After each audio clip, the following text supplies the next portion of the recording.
We're tracking multiple developing stories tonight that are shaking the world. A dangerous escalation between America and Iran just days after they signed a ceasefire. A record-shattering catastrophe in Venezuela. Russian military forces circling closer to our allies, and extreme weather turning deadly across Europe. We've got all of it tonight, starting right now.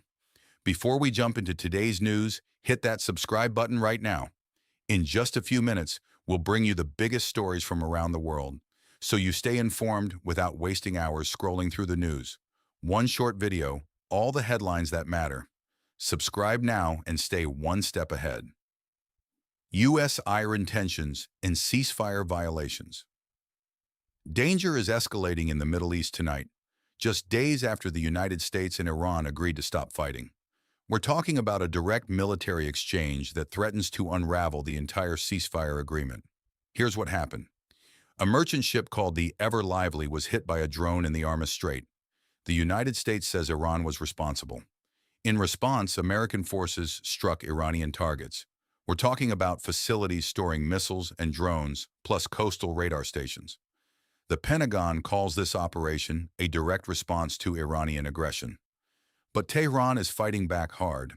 The Islamic Revolutionary Guard Corps reported launching strikes on American military positions in the region. And they're warning, if the U.S. attacks again, they will escalate their response significantly. Meanwhile, Iran denies they violated the ceasefire.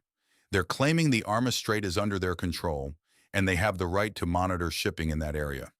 President Trump has laid blame squarely on Tehran, stating that Iran launched at least 4 drones targeting ships passing through the strait. The International Maritime Organization has suspended rescue operations to extract hundreds of stranded ships and more than 11,000 sailors stuck in the Persian Gulf. The question is, how long before this ceasefire completely collapses? Russian-Chinese aircraft near South Korea. A tense moment unfolded over the waters of South Korea as approximately 10 Russian and Chinese military aircraft, bombers and fighters combined, entered the Korean Air Defense Identification Zone. South Korean military detected these aircraft prematurely and launched fighter jets for interception. Here's the critical part. South Korean airspace was not violated. The aircraft entered the identification zone and then left. But this is part of a much larger pattern. The Ministry of Defense in China confirmed these were joint patrol operations between Russian and Chinese air forces over the Japanese seas, the Eastern Chinese Seas, and the Western Pacific Ocean. South Korean military assesses this was coordinated military exercises. What makes this dangerous is the frequency. These demonstrations of coordination between Moscow and Beijing in the Indo-Pacific region are becoming more and more regular. Each time they do it, Seoul, Tokyo, and Washington are forced to react. These aren't isolated incidents. This is a strategic message. Russia and China are showing they can work together, and they're testing how the West responds. Venezuela earthquake catastrophe.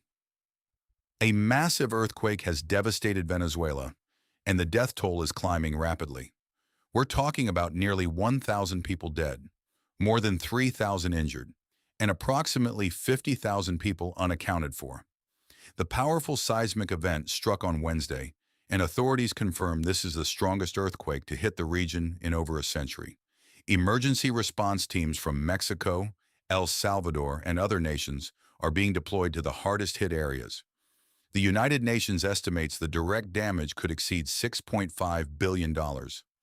The United States responded by pledging $150 million in humanitarian aid and partially easing sanctions against Venezuela to allow more relief supplies to enter the country. The scale of this disaster cannot be overstated. Rescue operations are ongoing, but with so many missing and the infrastructure damaged, finding survivors is becoming increasingly difficult. Trump's special edition passports. President Trump just unveiled a limited edition passport design to commemorate America's 250th anniversary of independence. But here's the catch. It's not available to everyone. The new passport features gold embossing with text from the Declaration of Independence. And yes, Trump's image appears on some of the design mock-ups. Trump posted on Truth Social, "Welcome, but be good." These special passports will be available starting this summer, but here's the limitation.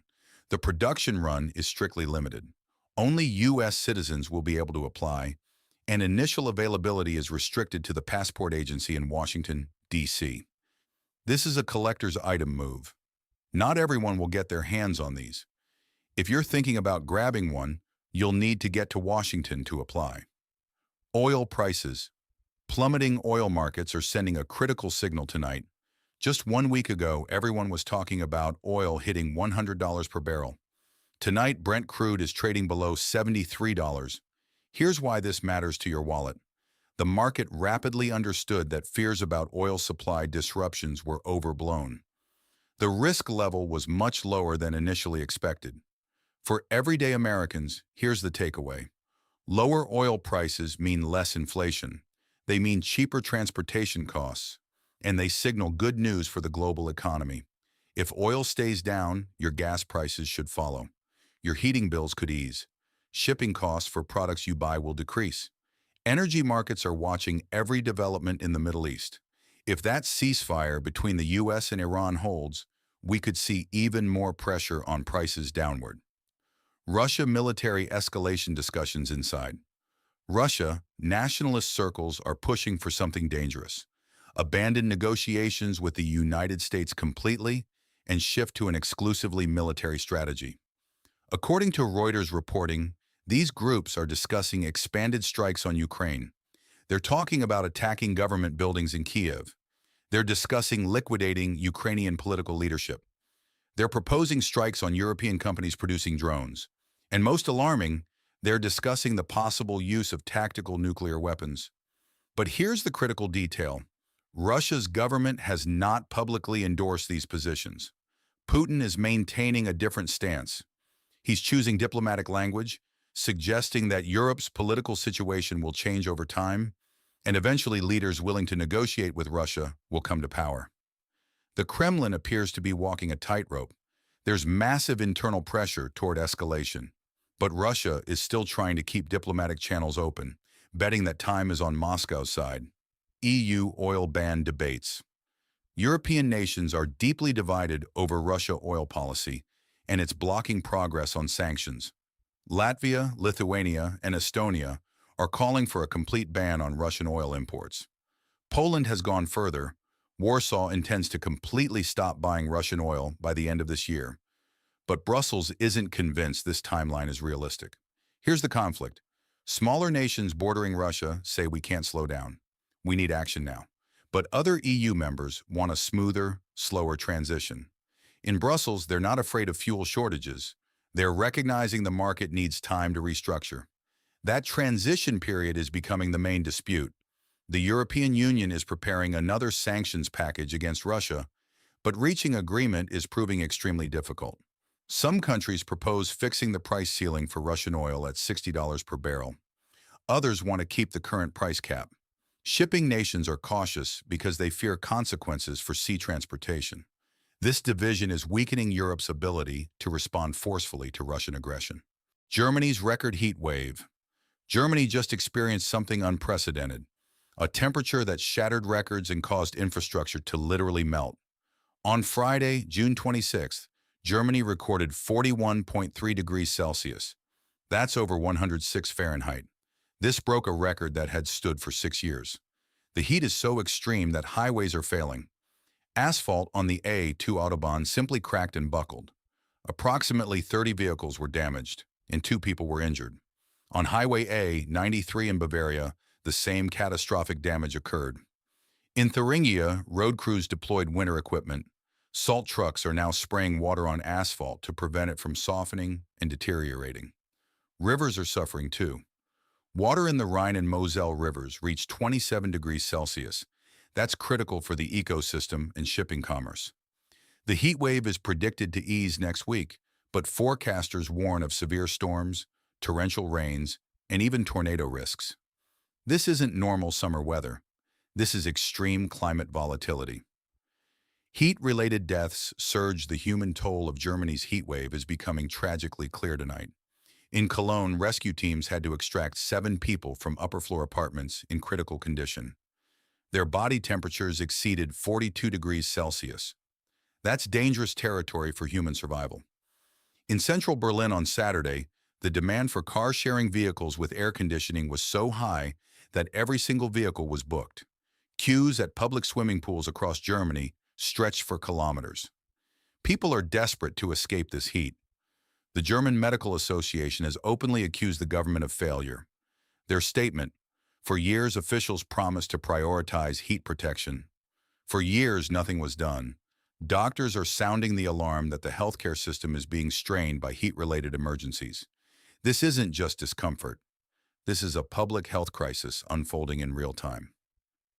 Beijing aircraft crashes into skyscraper.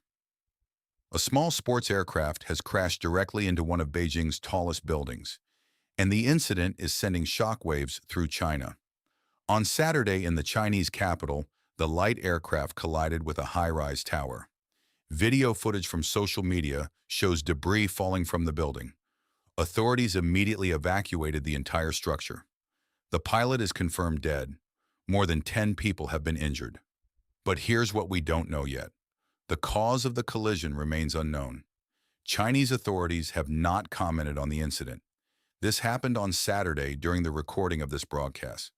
Investigators will be working to determine whether this was a mechanical failure, pilot error, or some other factor.